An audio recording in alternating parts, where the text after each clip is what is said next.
This lesson is covering the average value of a function. It shares a PowerPoint with the second fundamental theorem of calculus, but that will be the next video after this one.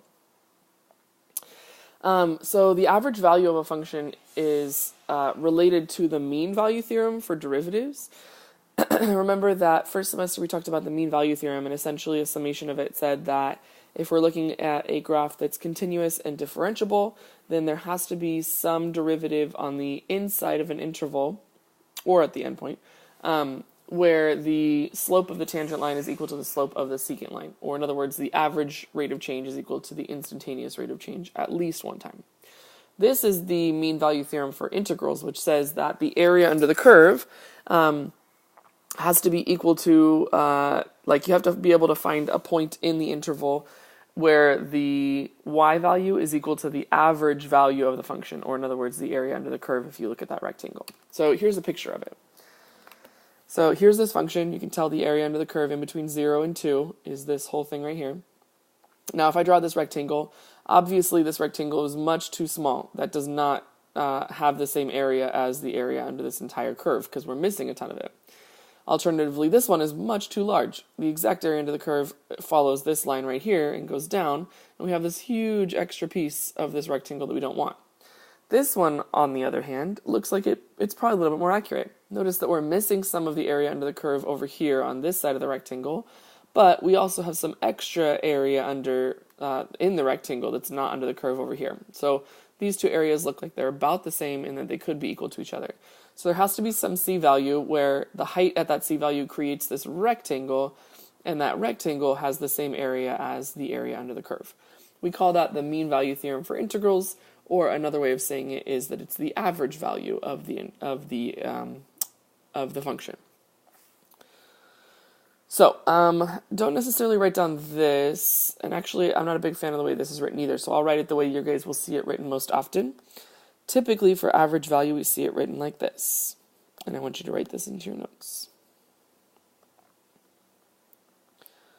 The average value is typically written as 1 over b minus a times the integral from a to b of f of x dx. So I know it's the same equation that you have written here. It's just that, you can't even see that. Essentially, it's the same equation, just the b minus a is pulled out front as a fraction, 1 over b minus a times this integral. So I know it's kind of hard to see underneath that, but that's what that says. So again, it can be expressed as the base of the rectangle times the height of the rectangle at some point. The 1 over b minus a just finds the average of it in order to figure out, because remember the integral is calculating the area under the curve, and then the b minus a is saying over this interval, figuring out how long the interval is. That's what b minus a represents, the length of the interval. If you divide it by the length of the interval, that would leave you with the height. So coming back to this one more time, if we can find the entire area under the curve, and we divide it by the length of the interval, which would be in this case 2, because 2 minus 0 is 2, it would just leave us with the height, and we're able to figure out at what c value that height occurred, and we call that the average value. So here's an example. It says, given this function x squared plus 1, on the interval from 0 to 2, the problem on the previous page, find the average value of the function. So remember the average value would be, and I'll just abbreviate AV for average value, 1 over b minus a, so 1 over 2 minus 0, times the integral from 0 to 2 of this function, x squared plus 1 dx. So the integral of this would be 1/2, and then the integral of x squared is x cubed over 3, plus 1, the integral of 1 is x, and we're evaluating that from 0 to 2. Fundamental theorem of calculus says that this would be inserting 2. 2 cubed is 8, so that's 8/3, plus 2, minus, if I plug in 0, that's just all 0. So, 8/3 plus 2, if I move 2 to be in terms of with a base of 3, or with a denominator of 3,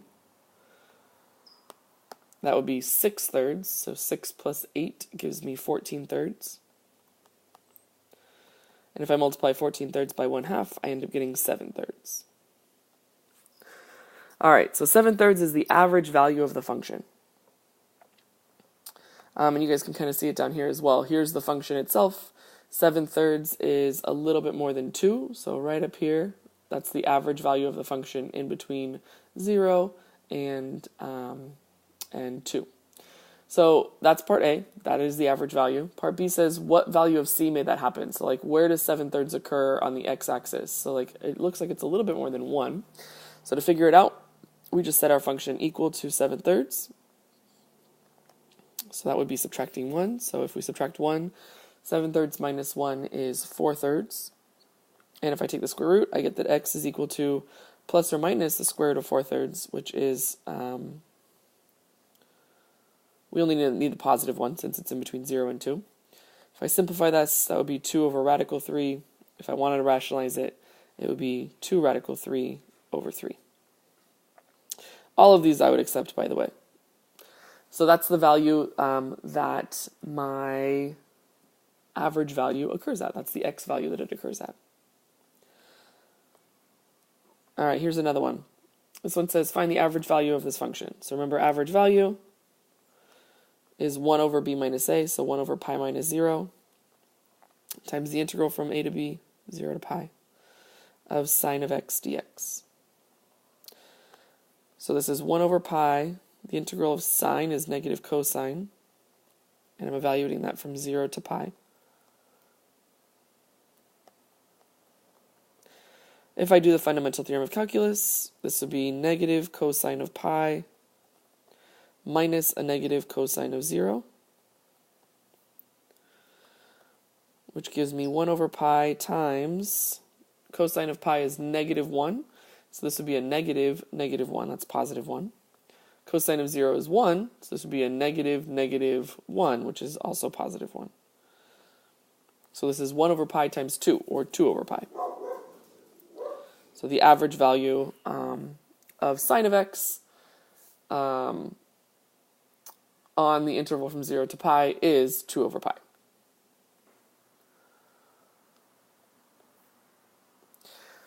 I put this slide in here about a year or two ago because there's really only 2 times on the AP test where you're seeing this word average, and students often would get confused and like interchange the two, and I just really wanted to clarify the difference when you're going to see this word on the AP test. The one we're working with right now is this one, the average value. It says the average value of the function you're working with. If you're working with f of x and they ask you to find the average value, this is how you find the average value of the function you're working with.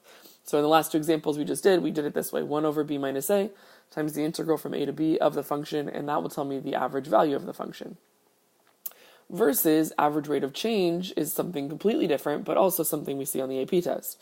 The average rate of change is talking about the slope between 2 points.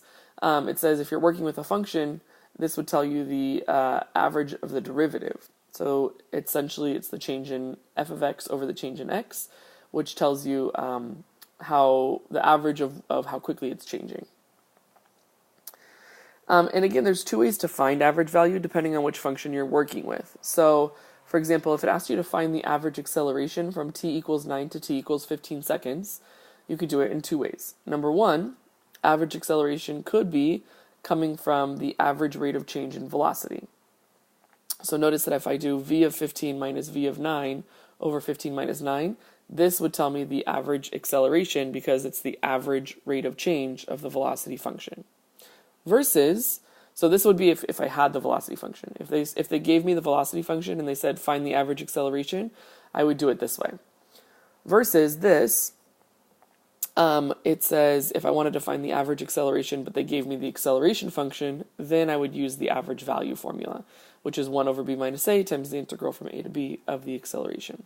Now notice that these end up being the same because the integral of acceleration is velocity, and when I use the fundamental theorem of calculus, v of 15 minus v of 9, notice that it puts me back up to this function again, and that these two are the same thing.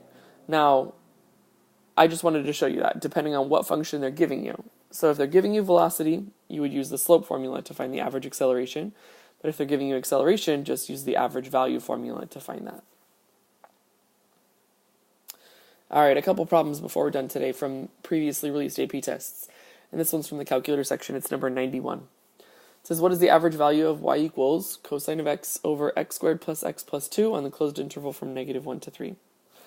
So, remember, average value comes from 1 over b minus a, 3 minus negative 1, times the integral from negative 1 to 3 of this function.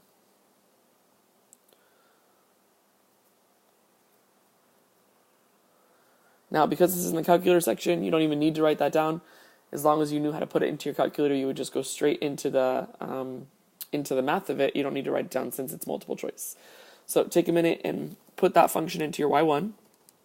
So go to y1, type in cosine of x divided by, and then make sure to either enter it as a fraction, or if you're going to enter it like as one line, make sure to put parentheses around the bottom. So it groups it all together. We get x squared plus x plus 2. Go to your main screen. I want you to find the integral of that, so that's math 9. Evaluate this function that we just typed in with the limits of integration from negative 1 to 3.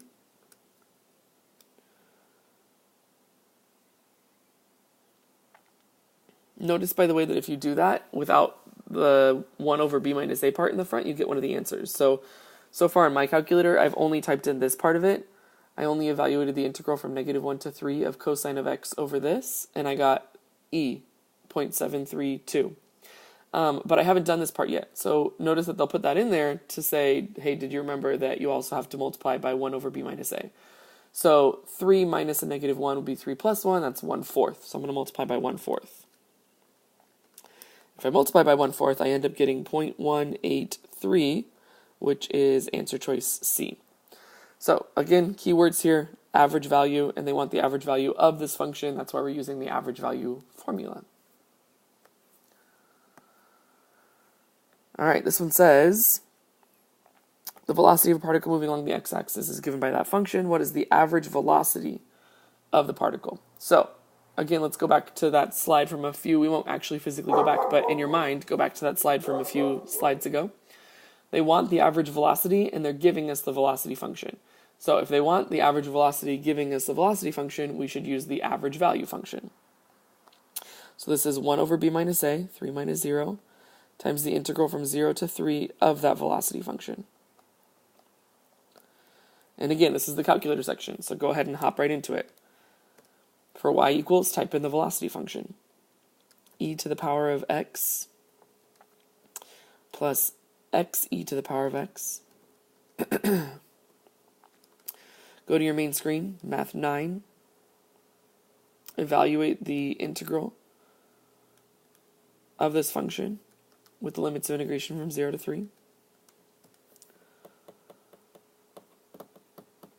I didn't do the 1 over 3 minus 0 part yet, and I got 60.256. I don't see that answer up there. So on this example, they didn't put that on there as a distractor, but on previous examples they had. So now I'm going to multiply by 1/3 the 1 over b minus a in the front. If I do that, I get 20.086, which is answer choice A.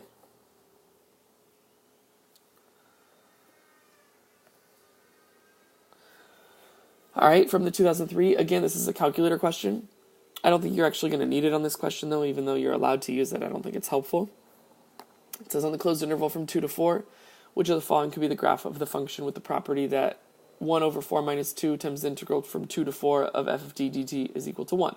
Now, notice that nowhere in this problem did they mention the words average value, but if you knew the average value formula, you would recognize it from this. This is 1 over b minus a, and then times the integral from a to b of the function. So they're saying which of these has an average value that's equal to 1. So let's start to look at them. Now, on the actual AP test, I wouldn't necessarily need you to do this, but because this is the first time we're learning it, I really want to make sure to go through every option with you so you can really see as to why certain ones would or would not work. So remember, the average value is taking the integral of the function, which is the area under the curve, and then multiplying it by 1/2, 1 over 4 minus 2, which is 1/2. So a couple of these graphs, we can actually find the exact area under the curve because they're geometric. So for example, let's work backwards. Let's start with E. From 2 to 4, if I look at this area under the curve, it creates a rectangle with a base of 2 and a height of 2. So base of 2, height of 2 would be 2 times 2, that's 4. So the area under this curve is 4, and half of that would be 2. So the average value in this case equals 2. That's not 1, so obviously E is out. It can't be E. This next one, if I draw a little lines down to show that, I can break it apart to show the area. This rectangle down here at the bottom has a base of 2, height of 1, so that's area of 2. This triangle has a base of 2, height of 2, so 2 times 2 is 4, half of that is 2. So the area under this curve is 4, and half of that is 2, so the average value is 2. So that one's out. And again, the reason I'm doing half of the area is because of this 1 over b minus a. For C,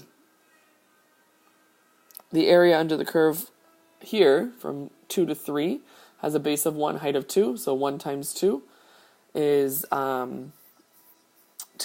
And then since it's a triangle, half of the triangle, half of 2 is 1. And then same thing over here since it's the same. So the area under this curve is 2, and half of 2 is 1. So this one has an average value of 1. So I'm liking answer choice C. Let's talk about why A and B could not be the correct answer. The reason that A and B could not be the correct answer is because of the shapes of the graph. If you look at this graph, most of its area is down here at the bottom because it gets narrower up here at the top. So if I tried to draw a line that would cut the area directly in half, because remember 1 over 4 minus 2 is 1/2. So if I looked at the whole area under the curve and tried to draw a line that cut it directly in half, I'd probably have to cut it somewhere around there, maybe even a little bit lower, somewhere around there or something, so that the areas are equal to each other. Now because of that, it's going to end up being less than 1. So the average value of this function is not 1, because if I cut it directly at 1,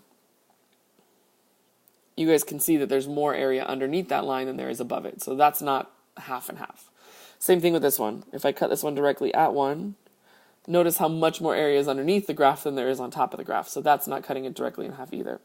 You can kind of visualize it a little bit better with this last example. If I cut it directly at 1, if I first draw this and then cut it directly at 1, these pieces that are shaded ends up being the average value of the function, and we also calculated it mathematically. So, C, correct answer choice. The other ones are not, obviously. Alright, and then this is the next video, so we'll stop there for today.